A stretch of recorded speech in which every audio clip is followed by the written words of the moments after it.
a ressurreição de Jesus e a fé cristã. Louvado seja Deus.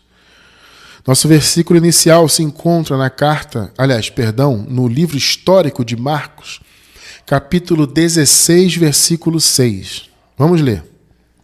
Ele, porém, lhes disse: não vos atemorizeis, buscais a Jesus Nazareno, que foi crucificado. Ele ressuscitou, não está aqui. Que coisa linda, né? Eis o lugar onde o puseram.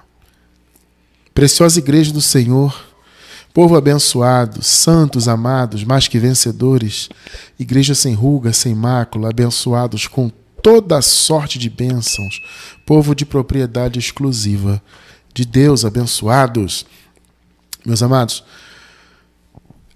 entender, e não só entender, é interessante, é vivenciar, é compreender com profundidade e aplicar na sua vida a ressurreição de Jesus é muito importante. Você vai pensar assim, mas irmão Cristiano, como assim aplicar na minha vida a ressurreição de Jesus? Amado, eu já vou chegar lá, você vai entender melhor isso. Nós temos um chamado a isso, a não só conhecer ou saber, né, que a ressurreição de Jesus aconteceu de fato, né, ter isso como um fato histórico, como algo acontecido na história, e como a maioria das pessoas, ainda quem diz não acreditar em Jesus, sabe que a ressurreição dele é contada na história, né? Então, mas mesmo que você não tenha só uma visão histórica, mas você tenha fé nisso, amado, veja bem, não é só você acreditar que aconteceu, é você realmente vivenciar a ressurreição. Porque, abençoados, a ressurreição de Jesus, ela é, sem sombra de dúvidas, a base mais importante da nossa fé. A fé cristã genuína, ela está totalmente apoiada na ressurreição de Jesus.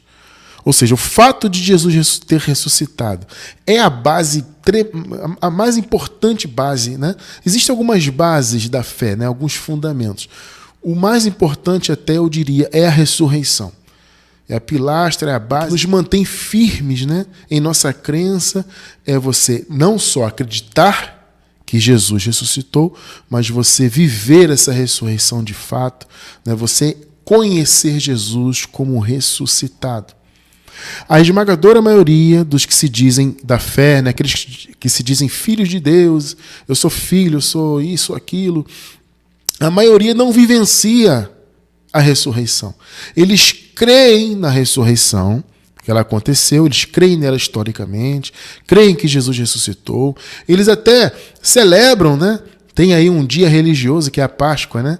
Essa Páscoa católica, que inclusive as igrejas chamadas protestantes, elas criticam tanto a Igreja Católica, mas boa parte delas segue também o calendário católico. Não é curioso isso, né? Vocês podem notar, essas igrejas chamadas protestantes, as evangélicas e tudo mais, eles criticam, claro, a Igreja Católica, né? E até com certa razão, apesar de, para mim, ser tudo farinha do mesmo saco, né? Mas como as igrejas protestantes, evangélicas e tudo mais, elas são, né, de um outro segmento de cristianismo, então elas criticam a Igreja Católica. Mas boa parte delas, apesar de criticar a Igreja Católica, boa parte segue o calendário. Porque a Igreja Católica faz, por exemplo, a sexta-feira chamada Santa, né? Aí, todas as igrejas protestantes, quase todas, né? Quase todas fazem lá o culto como é que é? Da sexta-feira chamada Santa, né? Chamam de sexta-feira Santa, né? Igreja protestante, evangélica, né? Aí a Igreja Católica faz a Páscoa, né? Para se lembrar do ressurreição de Jesus. As igrejas protestantes e evangélicas, né, e tudo mais fazem também. As neopentecostais, pentecostais, quase todas fazem. E celebram a Páscoa católica. E eles dizem que nessa Páscoa estão se lembrando, né, da ressurreição de Jesus. Eles fazem peça teatral, eles fazem coral. Eu me lembro que eu participei de coral. Quantas vezes eu participei de coral? um coral na Igreja Batista. Eu fazia parte do barítono, né?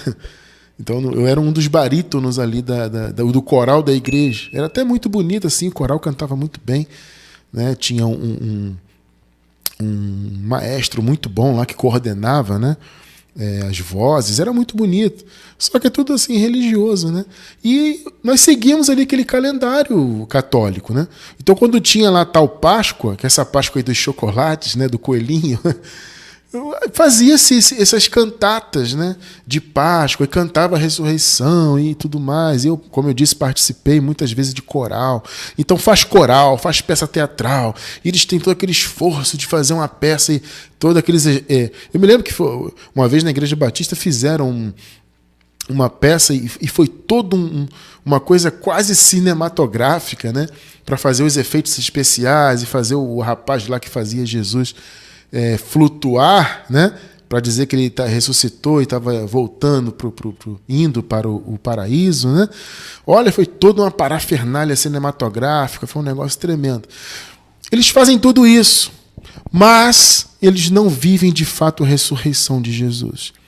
Eles a celebram, eles cantam, eles pregam e tudo mais, seguem o calendário católico, mas eles não entendem de fato a importância da ressurreição, eles não a vivenciam, não aplicam na sua vida. Irmão cristiano, como é que eu vou aplicar a ressurreição de Jesus na minha vida? Amado, obviamente você seguindo os passos do Cristo ressuscitado. Ué, irmão cristiano, mas veja bem, as pessoas que estão no sistema, elas não seguem? Amado, infelizmente não. Eu pergunto para você, as pessoas que estão no sistema religioso, por mais que elas se digam da fé, dizem que creem em Jesus, creem na ressurreição, etc, etc. Eu pergunto, elas seguem a palavra da graça? Não seguem, né? Pois é. A mensagem da graça, ela é de Cristo ressuscitado. Esse é o ponto. A doutrina da graça, amado, ela não é do apóstolo Paulo. Entende? Ela não é do irmão cristiano, do apóstolo Paulo ou de nenhum homem. A mensagem da graça é de Jesus Cristo ressuscitado. Jesus de Nazaré, ele veio com uma mensagem.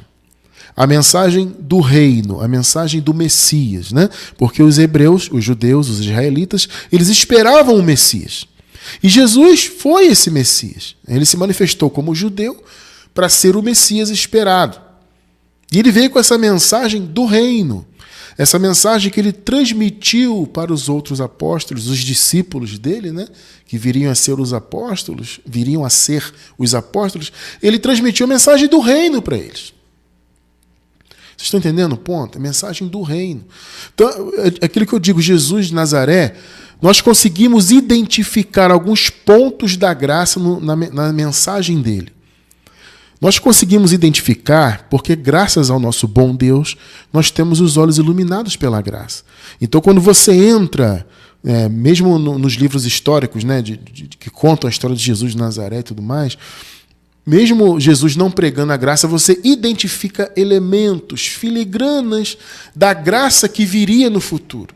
Era como se fosse uma prévia, né? Como se fosse, metaforicamente, um trailer, né? Já viu? Quando você tem um filme que vai ser lançado, antes eles lançam um trailer, um pequeno trecho, um teaser, né?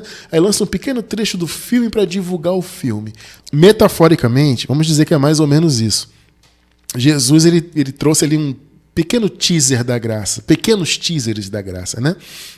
Então, algumas coisas a gente consegue identificar. Mas Jesus, ele não pregou a graça de fato. Tá? Inclusive tem um momento que ele diz para os discípulos, né? Olha, eu tenho muita coisa que vos dizer, mas vós não podeis suportar agora. Tremendo, né? Ou seja, Jesus obviamente já conhecia a graça, Jesus é o próprio Deus. Ele já conhecia a graça, mas não era o momento de transmitir a graça. Não era o papel de Jesus de Nazaré. O papel dele era a mensagem do reino para os judeus. O reino está próximo, né? Vocês não têm que esperar mais o Messias. Essa foi a missão de Jesus que ele transmitiu por meio de seus discípulos, né? E os seus discípulos, durante o momento de transição, depois que Jesus voltou, né, foi para o paraíso, né? Houve aquele período de transição até o ano 70. Nesse meio tempo, o trabalho entre os judeus foi feito. né, para preparar os judeus para a vinda do Senhor, para o juízo sobre Israel. Toda essa história que nós já estudamos muito e voltaremos a estudar, obviamente, se Deus permitir. Então, houve todo esse trabalho ali de Jesus como Nazareno entre os judeus, algumas filigranas da graça, como eu disse, alguns pequenos pontos ali a gente consegue observar, mas Jesus mesmo de Nazaré não veio para trazer a mensagem da graça. Ele trouxe a mensagem da graça posteriormente por meio de um homem. Tá? Vocês não encontram a mensagem da graça sendo ministrada para nenhum outro homem. O único registro é o apóstolo Paulo. Tá? O Senhor tinha um plano. É por isso, inclusive, que ele estabeleceu mais um apóstolo. As pessoas não param para pensar nisso. Poxa, já tinha 12, por que ele estabeleceu mais um? Porque o plano para este um era muito específico. Os 12 receberam a mensagem do reino, né, de Jesus ainda nos dias de sua carne. Eles receberam a mensagem do reino e foram transmitindo para os judeus. Depois houve a transição da cruz, da ressurreição, e assim a missão foi seguindo entre os judeus. Era a mensagem do reino. A graça veio através do apóstolo Paulo, em um plano separado, porque a mensagem da graça não era uma mensagem específica para A ou B, é uma mensagem universal. Ela é tanto para os judeus quanto para os gentios, e eu diria que ela é até mais para os gentios, porque a mensagem da graça ela não tem relação com as obras da lei, né, obviamente, e os gentios nunca tiveram lei da parte de Deus. Né? Então a mensagem propícia, né, a mensagem da graça ela cabe como uma luva para os gentios, para aqueles que não têm o sangue israelita, para aqueles que não tinham o costume de seguir as leis. Né? Porque os israelitas já nasciam naquele ritmo. Né? O judeu já nascia naquele ritmo da lei. A lei era um código não só espiritual, mas moral, era um código civil para eles. Então eles já nasciam dentro daquele ritmo. Né? A graça não tem relação nenhuma com isso. Então o Senhor separou um 13º apóstolo para trazer uma mensagem universal e eterna. Esse é o ponto. A mensagem da graça é universal e eterna. Essa mensagem da graça é de Jesus ressuscitado. São duas. Ah, mas irmão Cristiano, é o mesmo Jesus. Amado, é o mesmo Senhor manifestado de maneiras diferentes. Esse Senhor se manifestou como o Filho de Deus, né, o Messias, o Cordeiro, como homem, para derramar o seu sangue na cruz como judeu. Esse mesmo Senhor agora tem uma outra manifestação. Ele é Jesus Cristo ressuscitado e já assunto aos céus. Entende? Porque alguém também pode dizer, mas irmão Cristiano, Jesus ele ressuscitou, ele ainda andou lá com os discípulos, teve um tempo na terra. Sim, ele teve, foi também um período de transição. Mas a partir do momento que Jesus deixou essa terra e foi para o paraíso, ele assumiu o seu trono, amado. Como a palavra diz, ele assumiu a destra de Deus. A destra é o poder, destra é a autoridade, tá? Não é que ele se sentou à direita, literalmente, em um segundo trono. Né? Alguns pensam assim, né?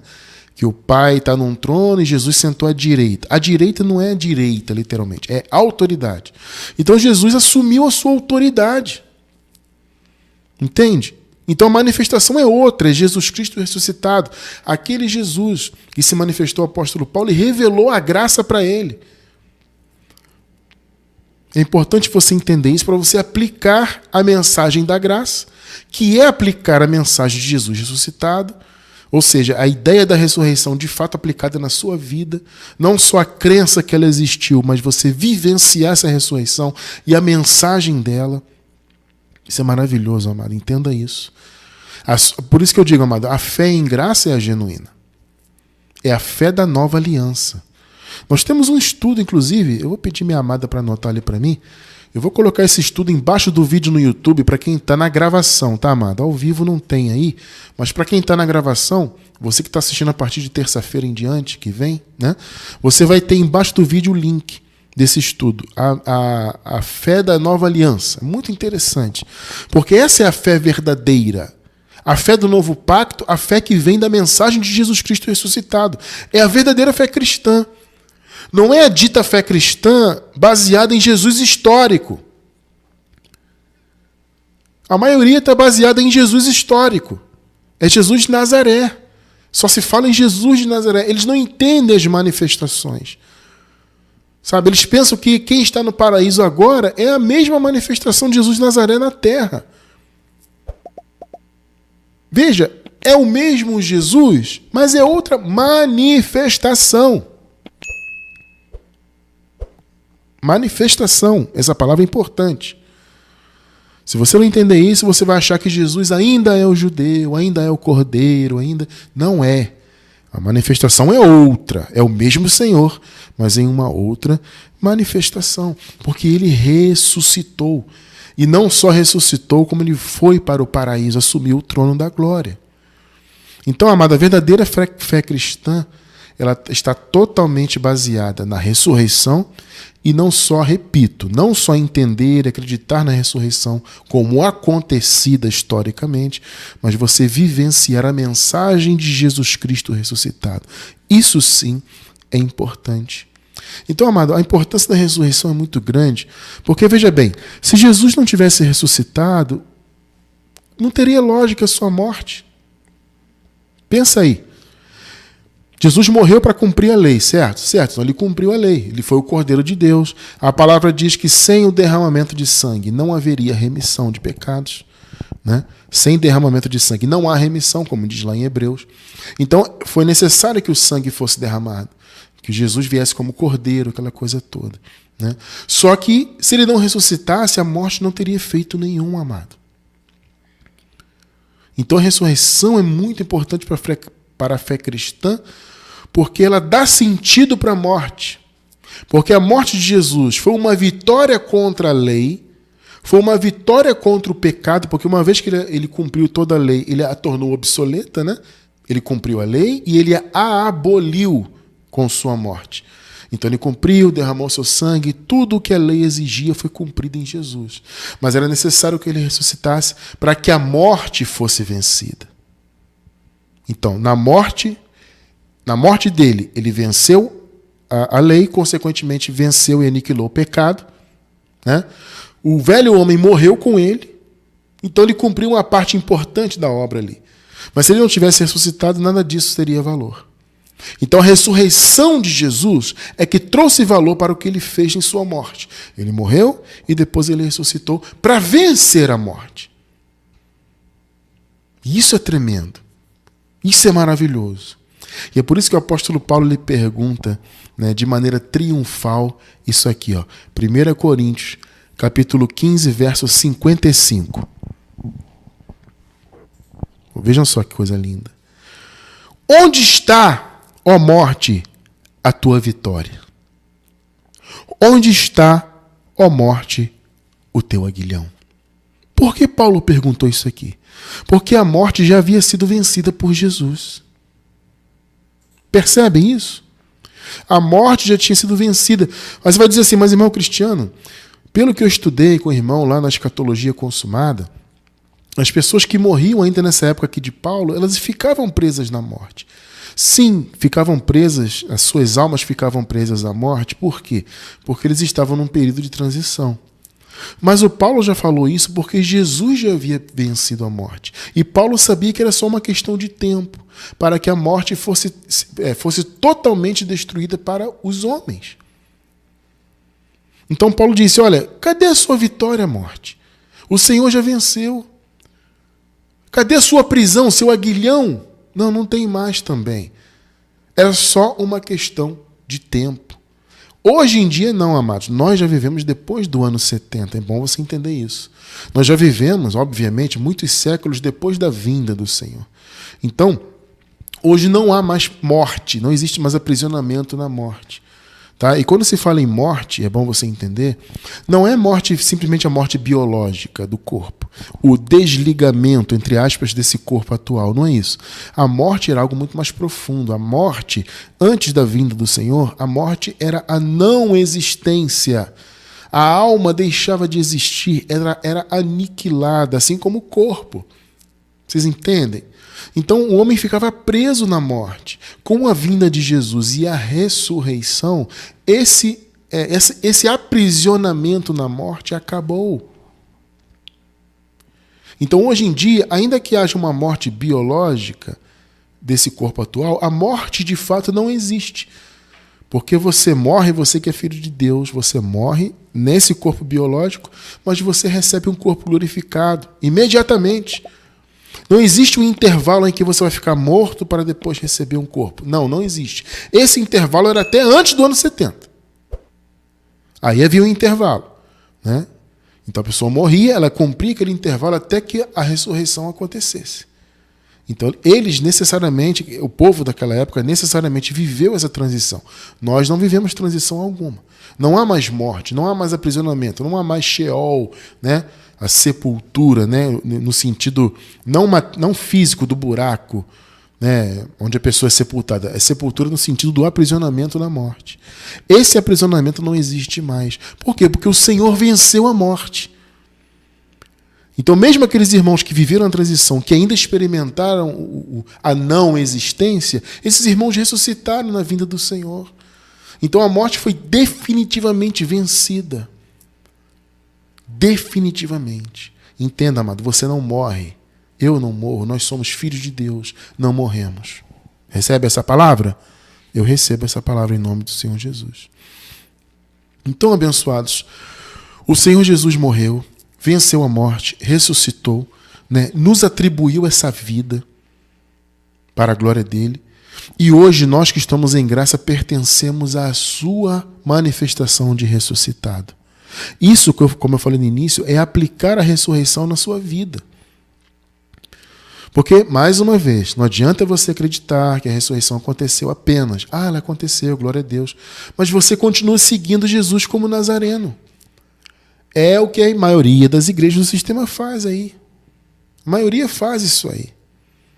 Eles acreditam na ressurreição, mas seguem o Nazareno. Tudo que eles pregam é baseado no Nazareno. Tudo que eles fazem é baseado em Jesus de Nazaré. Eles só conseguem enxergar Jesus histórico de Nazaré. É aquilo que eu disse, amados. Por mais que nós tenhamos condições de enxergar filigranas da graça nos ensinos de Jesus de Nazaré, nós não temos que nos fundamentar nele. Nós não temos que imitá-lo na carne. As pessoas ficam aí fora assim. Ah, Jesus jejuou no deserto, eu tenho que jejuar. Jesus foi batizado. Eles até dizem assim, né? Mas se ele, que era o próprio Senhor, foi batizado, por que eu não vou ser? Mas ele foi batizado justamente para você não ser. Você não precisa passar por águas, porque ele já passou por você. Quando ele foi ser batizado por João, João perguntou para ele, João ficou até abismado, né?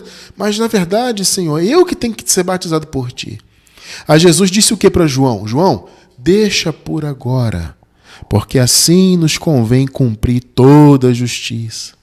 Então Jesus passou pelas águas não porque ele tivesse pecados, não, é porque ele estava cumprindo toda a justiça, tudo que era mandado ali. Aquele batismo em águas foi um batismo de transição. Mais uma vez, eu vou deixar embaixo do vídeo no YouTube, na gravação, ensinamentos sobre batismo. Você que é novo na graça pode estranhar. Ué, irmão Cristiano, quer dizer que você não faz batismo nas águas? Eu não, amado. Jesus já nos batizou definitivamente. Entende? Eu não vou entrar nisso hoje, que o assunto não é esse, mas eu vou deixar embaixo do vídeo, como eu falei, quem está pela gravação, um link aí de estudos sobre batismo. Sabe? Então as pessoas, vou jejuar que Jesus jejuou. Vou batizar porque ele batizou. Vou fazer isso, aquilo porque ele fez. Não, porque Jesus mandou lá os fariseus darem o dízimo. Então Jesus não era contra o dízimo. Não, porque Jesus não era contra isso. Amado, é evidente, Jesus estava cumprindo a lei. Muitos alegam isso. Cristiano, você fala aí, mas Jesus ensinou a jejuar. Ele ensinou a passar um óleo na cabeça. Irmão, claro, ele estava ali no meio da lei, cumprindo tudo. Mas se você for basear a sua vida nele, você vai estar se colocando debaixo da lei também. Eu pergunto, é isso que você quer para a tua vida? Você andar para trás, viver no antigo pacto que já foi consumado, já está obsoleto, foi cumprido pelo Senhor? Ou você vai viver o pacto da fé, que é a graça? Muitos estão no antigo pacto porque só vem Jesus segundo a carne. Não adianta crer que ele ressuscitou, né? Celebrar a sua ressurreição, fazer cantata, e fazer isso, e fazer peça teatral. Não adianta fazer essas coisas se você só enxerga Jesus como Nazareno. A fé cristã verdadeira está baseada em Jesus ressuscitado. Observem bem isso, amados. Sempre que nós falamos desse assunto, nós temos que ler duas passagens que são fundamentais. É claro que quem está em graça já há bastante tempo já conhece de cor e salteado, mas sempre tem que ler, é obrigatório ler. E eu vou ler agora uma delas, daqui a pouco eu vou ler a outra, são duas passagens muito importantes, para você, principalmente, que é novo na graça, compreender isso. Cristiano, mas se Jesus é o mesmo Senhor, né, como diz lá em Hebreus, né, ele é o mesmo ontem, hoje e eternamente. Se ele é o mesmo Senhor, por que eu não posso vê-lo como Nazareno? Você vai entender agora. Romanos capítulo 7. Vamos ler a Nova Versão Internacional, versículos do 1 ao 4. Vamos lá. Olha só o que Paulo fala aqui. Lembrando, amado, que Paulo aqui está falando de casamento, e ele está falando sobre casamento sob o aspecto da lei. Tá? É como a lei de Moisés via e como ela organizava o casamento. É bom você entender isso. Paulo não está falando de casamento propriamente. Ele não está tratando de casamento. Tá? Em especial para nós hoje em dia. Ele não está falando de casamento. Aqui ele está usando o casamento, como era visto na lei, para falar da relação da igreja com Jesus. Tá? Então o casamento aqui é uma metáfora. Tá bom? Vamos lá. Meus irmãos, falo a vocês como pessoas que conhecem a lei. Obviamente havia muitos judeus ali, né, que frequentavam aquela igreja em Roma, ali, que se reuniam ali como igreja. Né? Então eu falo para pessoas que conhecem a lei. Acaso vocês não sabem que a lei tem autoridade sobre alguém apenas enquanto ele vive? Aqui está uma coisa interessante. Olha o que Paulo está falando. A lei tem autoridade sobre alguém apenas enquanto vive. Se você for pensar, Jesus morreu, certo? Se ele morreu para a lei. O Paulo explica isso com detalhes em outra parte, né? Mas é bem interessante isso aqui. Jesus morreu, nós morremos com ele, porque o velho homem morreu com ele na cruz. Logo, todos nós estamos mortos para a lei. Então, você vê aqui que já é uma outra manifestação. Porque Jesus, manifestado como Nazareno, morreu. Se ele morreu para a lei. A lei não tem mais efeito nele. Então ele agora ele é uma outra manifestação, obviamente. Por isso que Jesus ressuscitado é o autor da mensagem da graça. A graça não é de Paulo, repito, a graça é de Jesus ressuscitado. Então, acaso vocês não sabem que a lei tem autoridade sobre alguém apenas enquanto ele vive? Olha só. 2. Pela lei... Aí o Paulo entra aqui na metáfora. Pela lei, a mulher casada está ligada a seu marido enquanto ele estiver vivo. Mas, se o marido morrer, estará livre da lei do casamento. Olha só. Está falando de um marido que morreu, vamos dizer assim, né? Se o marido morrer, então a mulher está livre. O marido aqui é Jesus. Tá? E há dois maridos aqui. Ambos são Jesus. Só que um marido é Jesus em carne, Nazareno, Jesus debaixo da lei, Jesus judeu. O outro marido é Jesus ressuscitado. Veja bem. E quem é a mulher, cristiano? A mulher é a igreja. Pela lei, a mulher casada está ligada ao seu marido enquanto ele estiver vivo. Mas, se o marido morrer, ela estará livre da lei do casamento. 3. Veja só o 3 que interessante. Por isso, se ela se casar com outro homem, enquanto seu marido ainda estiver vivo, será considerada adúltera. Isso segundo a lei, tá? Mas, se o marido morrer, ela estará livre daquela lei. E mesmo que venha se casar com outro homem, não será adúltera. Agora o 4 é que está a chave de tudo. Assim, meus irmãos, vocês também morreram para a lei. Aquilo que eu falei, né? Jesus morreu, nós morremos com ele, o velho homem morreu, estamos mortos para a lei. Por meio do corpo de Cristo, para pertencerem a outro. Pegou aí? Que outro? É outro marido. Pegou que o contexto aqui é casamento, é uma metáfora? Então, dizendo, olha, vocês são a igreja, vocês representam a mulher.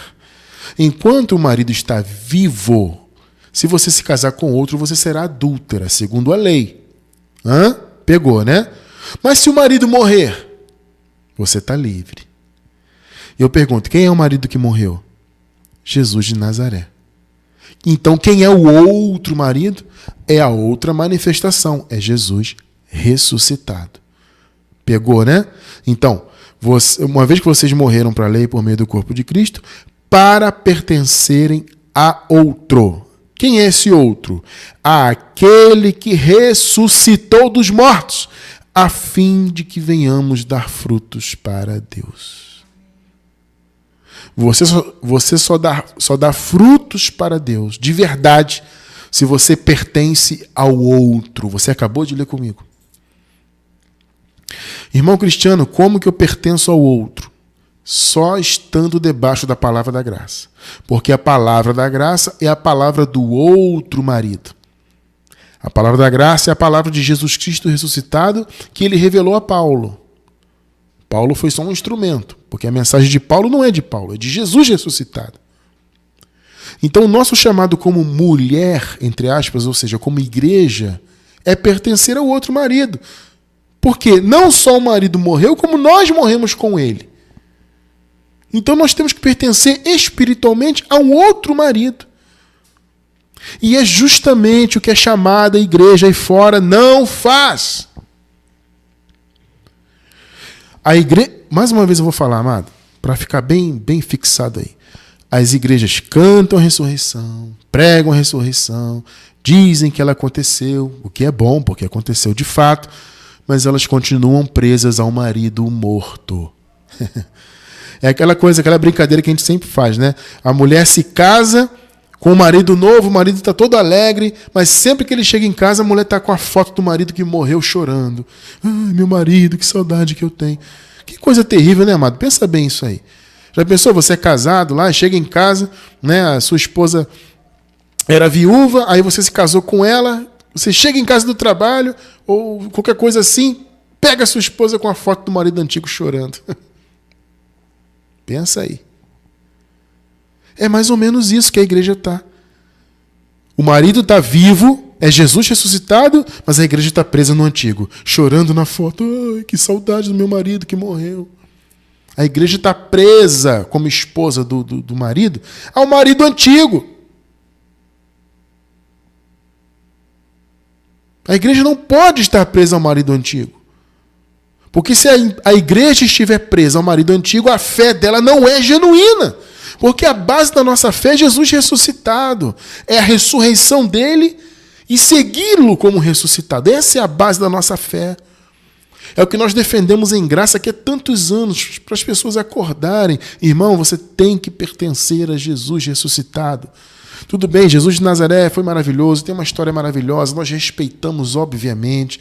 Nós entramos na história do Nazareno, conseguimos, como eu falei no início, né? Conseguimos pescar elementos da graça em suas mensagens.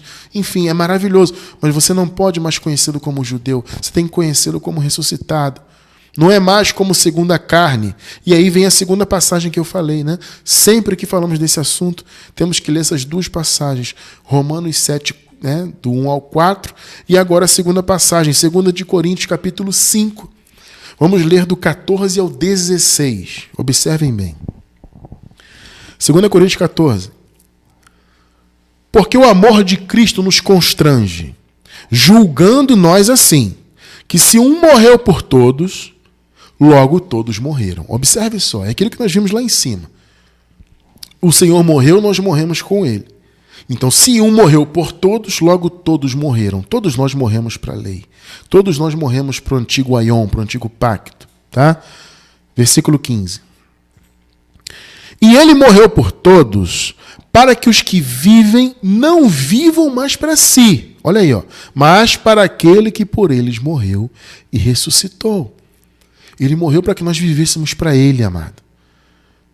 Você não pode pertencer ao marido que morreu, mas ao que ressuscitou, porque ele ressuscitou. Você entendeu a metáfora de que são dois maridos? Repito, um é o marido Jesus de Nazaré, o outro é o Jesus ressuscitado. Você tem que pertencer ao que ressuscitou, que é o novo marido. Agora observe o 16. Esse aqui é tremendo. Assim que, daqui por diante, a ninguém conhecemos segundo a carne. Opa! Jesus de Nazaré é o quê? É Jesus segundo a carne. Então, se você, não digo você, né? Mas se a pessoa, porque nós estamos em graça, graças a Deus, mas as pessoas que estão no sistema, elas só colocam o olho em Jesus de Nazaré. Tudo está baseado nele. Eles imitam Jesus na carne. Eles estão contra isso aqui. Porque o Evangelho, não é Cristiano França que está dizendo, é o Evangelho. Assim que daqui por diante a ninguém conhecemos segundo a carne. E, ainda que tenhamos conhecido Cristo segundo a carne, olha aí, ó. Ainda que tenhamos conhecido, ouvido falar, visto, porque nessa época aqui, né, muitos foram contemporâneos de Jesus, eles eram contemporâneos de Jesus, né, de Nazaré. Então Paulo fala, ainda que algum de vocês tenha visto, tenha andado com ele, contudo agora já não, vou repetir, não o conhecemos deste modo. Que modo, irmão cristiano? Segundo a carne. Nós não conhecemos Jesus segundo a carne. A ninguém, aliás, conhecemos segundo a carne. Então, amado, quando a igreja, a chamada igreja, né, aí no mundo, se coloca à disposição do Nazareno, cumprindo o que o Nazareno ensinou só para os judeus lá, e vivendo a vida que ele viveu, e imitando ele segundo a carne, essa igreja está dizendo não para o seu verdadeiro marido, que é Jesus ressuscitado. Ela está conhecendo Jesus segundo a carne e esquecendo que não tem que conhecer ninguém segundo a carne. Você acabou de ler comigo, está escrito. Agora já não o conhecemos deste modo, mas segundo a carne. São dois maridos. Nós pertencemos ao novo, ao atual e eterno marido que nós temos, que é Jesus ressuscitado. Isso é você aplicar a ressurreição na sua vida, na prática, no seu dia a dia. É seguir Jesus ressuscitado.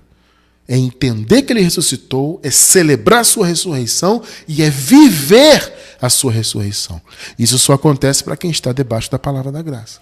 Então, amados, além disso tudo que nós falamos, né, a importância da ressurreição de Jesus para a nossa fé, né, e a importância de seguir a ele como ressuscitado, o novo marido, além disso tudo que é maravilhoso, a ressurreição de Jesus trouxe vários benefícios para os eleitos de Deus. E você, amado irmão, amada irmã, não valorizar isso é uma heresia tremenda. A pessoa que não valoriza o que Jesus fez em sua ressurreição, e a maioria não valoriza, é uma heresia terrível. Vamos ver alguns exemplos desses benefícios?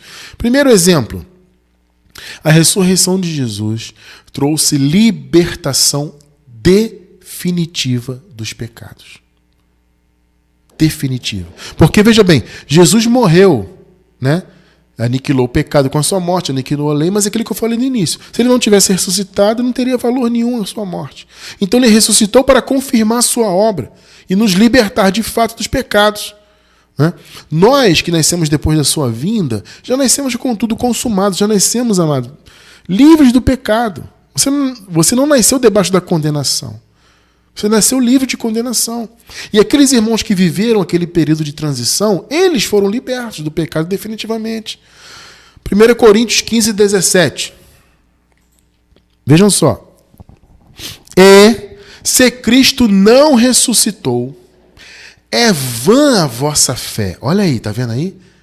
Percebe que a ressurreição é a base da fé? Se não fosse a ressurreição, a fé seria inútil? Se Cristo não ressuscitou, a fé de vocês é inútil. E, agora veja o final. E ainda permaneceis nos vossos pecados. Em outras palavras, amado, o que o apóstolo está dizendo aqui? Gente, vocês que não acreditam em ressurreição, e aqui era esse o caso, né? Muitos não acreditavam em ressurreição. Então, Paulo aqui está argumentando a favor da ressurreição. Ele está dizendo, olha, se vocês não acreditam em ressurreição, então Jesus não ressuscitou. E se ele não ressuscitou, a fé de vocês é vã. E vocês ainda estão debaixo dos pecados. Em outras palavras, vocês estão livres do pecado justamente porque ele ressuscitou. Tremendo, né? Agora, amado, veja bem. Quando alguém diz que alguém é pecador, está dizendo o quê? Que a ressurreição de Jesus não teve valor. Indiretamente. Você percebe que nós aqui em nosso ministério nunca chamamos ninguém de pecador? No sistema, todo mundo se chama de pecador, porque eles só se conhecem segundo a carne. Eles não entendem que foram livres do pecado, na verdade já nasceram livres dele. Então as pessoas se veem como pecadoras. E o pastor ainda insiste com isso. Ô, pecador, aceita Jesus para ser salvo, pecador. Paulo está dizendo, olha, vocês seriam pecadores se Jesus não tivesse ressuscitado. Mas ele ressuscitou. Percebeu o argumento de Paulo? Então, se ele não tivesse ressuscitado, vocês ainda estariam no pecado. Mas vocês não estão porque ele ressuscitou. Ou seja, a ressurreição de Jesus confirmou a sua obra na cruz e libertou o povo definitivamente dos pecados. Aqueles que viveram a transição foram libertos, né? E nós já nascemos perdoados. Aliás, já nascemos sem a necessidade de receber perdão. Olha que coisa tremenda, né? Muitos irmãos hoje perguntam, irmão Cristiano, tem que pedir perdão pelo pecado? Mano, perdão de quê, amado? Ah, mas eu errei. Se você errou na carne, você vai colher, irmão, não adianta. Perdoado você já está, porque na verdade você nasceu sem condenação. Então aqueles irmãos receberam perdão eterno e nós já nascemos sem necessidade de perdão, porque já nascemos limpos. A religião odeia essa palavra, amado. Se você fala isso para um religioso assim, sem preparar o coração dele, é por isso que alguns ensinamentos da graça, amado, tem que realmente ir devagar. Porque se você fala assim para um religioso, né? Do nada assim, o cara, mas como assim eu nasci sem o pecado? Como assim? Eu nasci sem ter a necessidade de receber perdão. Amado, diante de Deus sim. Talvez você precise de perdão perante os homens, né? Você magoou alguém, vai lá e peça perdão. Isso é uma coisa. Agora, em relação a Deus, não. Você já nasceu sem pecado, ou seja, sem a condenação do pecado, sem a necessidade de receber perdão. Porque recebeu perdão quem era pecador antes da cruz. Nós já nascemos fora do pecado. Glória a Deus por isso, né? Segundo exemplo, que a ressurreição nos deu, né? Trouxe para o povo de Deus a certeza da vida após a morte do corpo atual. A certeza que nós temos absoluta após a morte do corpo biológico é que a vida continua. Na verdade, não há morte. Aquilo que eu falei agora há pouco. Não existe morte. Existe uma troca de condições. Você está num corpo hoje, você vai trocar e receber um corpo glorificado. Não existe mais aprisionamento na morte. Não existe mais intervalo. Não existe mais um espaço intermediário. Não tem isso aí. É a certeza da vida eterna. 1 Coríntios 5,19. Se esperamos em Cristo só nesta vida, somos os mais miseráveis de todos os homens. Que palavra do Paulo, hein, amado? Amado, pensa bem, amado. Amado irmão, amada irmã. Realmente, se você pensar, é uma vida miserável quem só espera alguma coisa nesta vida atual. Quem não crê em Deus, quem não crê em nada, né? O cara que se diz ateu. No fundo, os ateus eles batem no peito, se dizem mais inteligentes, né? Porque não creem em Deus. Eles se dizem mais espertos e porque creem no Deus deles, que é a ciência, né? O cientificismo, né? Eles se dizem muito inteligentes e se dizem livres porque eu não creio em Deus nenhum. Na verdade, quando eles colocam a cabeça no travesseiro, eles pensam que a vida deles não tem sentido nenhum. Pergunta aí, amado, para um ateu, para um nihilista aí da vida. Pergunta para ele se a vida faz sentido. Ele vai dizer, não faz sentido nada, isso aqui é tudo por acaso, é uma loucura aí, aconteceu por acaso, nada disso faz sentido. É uma vida miserável. Eu agradeço a Deus que Deus nunca me permitiu viver essa vida. Sabe? E agora, muito mais em graça, eu tenho certeza da vida eterna. Eu não tinha certeza na lei eu ficava na dúvida. Graça não, é certeza. Então, eu não espero só nesta vida. Eu tenho certeza que a vida continua. A vida é eterna, na verdade. Mas se eu esperasse só nesta vida, eu seria o mais miserável dos homens. Glória a Deus por isso, que nós não estamos nesse meio, né? Nós já temos a vida eterna, amado. Nós já nascemos nessa condição.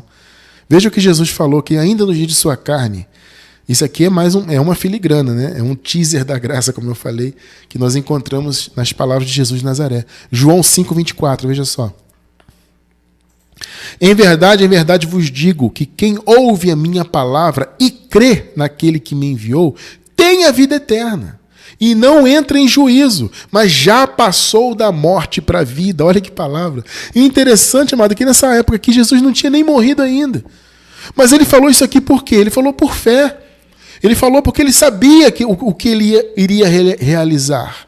Ele sabia que ele ia destruir a morte, que ele ia salvar os seus filhos da morte. Então ele disse, olha, quem crê em mim já passou da morte para a vida, porque quem crê é santo, quem crê é filho. Nesse contexto aqui, quem crê é ovelha. Você entendeu? A pessoa creu porque ela já era escolhida de Deus para isso. Então ela já tinha vida nela. Ainda que ela fosse passar um período presa na morte, esperando a vinda de Jesus, ainda assim ela já tinha passado da morte para a vida por fé, por convicção do que Jesus faria. Isso já é uma realidade, né? Nós já passamos da morte para a vida. Glória a Deus por isso. Terceiro exemplo do que a ressurreição trouxe, a vida no Espírito. Amado, veja bem, antes da cruz, além da morte da alma, né, que a pessoa morria como ser humano, o seu corpo ia para o pó e a alma ia para a não existência. Tá? Isso é uma maneira, essa expressão não existência é uma força de expressão que eu uso para tentar explicar essa condição, né? Porque a morte é isso, a morte da alma é a alma deixar de existir. Né? É a alma sair. É por isso que você encontra, por exemplo, né? Se eu não me engano, mas eu posso estar errado, talvez, né? Mas se eu não me engano, está em Eclesiastes, tá? Eu não lembro o capítulo agora, nem o versículo, mas que diz que os mortos não sabem coisa alguma. Você já leu isso? Isso é o quê? É naquele período. Por que o morto não sabia coisa alguma? Porque o morto não estava em lugar nenhum. O espírito voltou para Deus, mas o espírito já é um elemento de Deus. O espírito voltava para Deus, mas a alma, que é a psique, morria, saía da existência e o corpo virava pó. E aí? O morto não sabia de nada. Vocês estão entendendo o ponto? Então, os mortos não sabem coisa alguma. Naquela época, hoje não tem mais morto. Não do Filho de Deus. Não para aquele que é eleito de Deus, escolhido e salvo e selado com o Espírito Santo, obviamente. Né? Então, antes da cruz, o espírito que estava aqui, ele estava inoperante, né? Ele habitava no corpo, porque o Filho de Deus, ele tem os 3 elementos, espírito, alma e corpo, né? Mas o espírito estava inoperante, é morto nesse sentido, né? Estava morto, estava inoperante antes da cruz. Por isso que Paulo fala, nós estávamos mortos em pecados e delitos. É nesse sentido. O espírito não atuava, porque não havia a presença do Espírito Santo no espírito do homem e o espírito estava morto, inoperante. Então, a ressurreição de Jesus trouxe vida ao espírito. Então, aqueles espíritos que estavam mortos antes da cruz ressuscitaram na ressurreição do Senhor. Efésios 2,6. E nos ressuscitou juntamente com ele. Aqui, Paulo, nesse sentido aqui, ele está falando da ressurreição espiritual. Tá? A ressurreição do corpo foi no ano 70. O recebimento, né, de um corpo glorificado foi no ano 70. Tá? Aqui Paulo está falando de uma ressurreição espiritual. Repito, eles estavam mortos espiritualmente, ressuscitaram. E nos ressuscitou juntamente com ele e nos fez assentar nos lugares celestiais em Cristo Jesus. Percebeu, abençoado? Olha o que a ressurreição trouxe para o povo de Deus. Olha que coisa tremenda que o Senhor fez ao ressuscitar. Ele morreu em ressurreição, trouxe confirmação da nossa fé, libertou completamente e definitivamente dos pecados, trouxe certeza da morte, da vida eterna após a morte do corpo atual. Né? A ressurreição trouxe vida para o Espírito. Nós que nascemos depois da obra consumada, já nascemos com o Espírito operante, vivíssimo, graças à ressurreição do Senhor. E por fim, o último exemplo, né? A ressurreição do Senhor trouxe, claro, com tudo isso, a definitiva justificação. Romanos 4:25. O qual o Senhor, né, foi entregue por causa das nossas transgressões e ressuscitou para a nossa justificação. Louvado seja Deus. Essas transgressões aqui é porque antes da cruz que eles estavam, né? Isso aqui é para o povo daquela época. Nós nunca estivemos em transgressões, tá? Nós que nascemos depois da obra consumada. O qual, então, o Senhor foi entregue por causa das transgressões, né? E ressuscitou para a nossa justificação. Então, aquele povo que viveu debaixo do pecado, aquele povo foi justificado. O que significa isso? Foi desculpado, foi tornado inocente. Então, aqueles que eram pecadores, pela ressurreição, foram tornados inocentes, sem culpa. E nós já nascemos assim, porque nós já nascemos depois da obra consumada. Nós não vivemos no império das trevas, nós não vivemos antes da cruz debaixo do pecado. Então, quando eu já nasci justo para a glória de Deus. Não por meus méritos, mas pelo mérito de Cristo. E eu quero encerrar então, amado, essa palavra maravilhosa com Romanos capítulo 8, verso 18. Hoje você entende que a ressurreição, ela é fundamental para a tua fé. Ela trouxe vários benefícios, mas não adianta você acreditar que a ressurreição aconteceu historicamente. Não adianta você fazer cantata na igreja, você fazer peça teatral e pregar e falar da ressurreição, se você não vive Jesus ressuscitado. O ponto principal hoje é esse. E nós, em graça, pertencemos ao Cristo que ressuscitou. Nós vivemos a ressurreição de fato em nossas vidas para a glória de Deus. E, amado, eu digo uma coisa para vocês. Nós podemos estar passando por aflições nesse mundo. O mundo físico aqui é um mundo de aflições. O próprio Jesus disse, no mundo tereis aflições. Mas, amado, o que nos está reservado na eternidade é tão grandioso que não se pode comparar com nada. Então tenha esta esperança, que é uma certeza, né? Tenha esta certeza em sua vida. Há uma glória poderosa te esperando na eternidade. Eu encerro Romanos 8, 18. Pois para mim tenho por certo que as aflições deste tempo presente não se podem comparar com a glória que em nós há de ser revelada.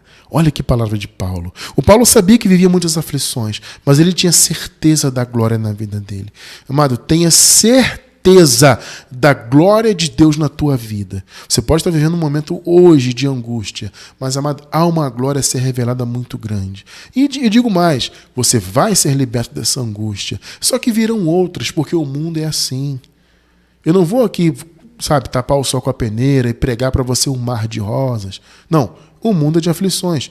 Você está vivendo uma aflição hoje, mas você vai vencer essa. E se vier outra e eventualmente vai vir, você vai vencer também. Agora, essas aflições aqui não são nada perto da glória que nos aguarda. Essa é a certeza que eu quero que você tenha no seu coração e viva com ela. Porque você é filho de Deus, você é um abençoado e você pertence ao outro. Você pertence àquele que ressuscitou para a glória de Deus.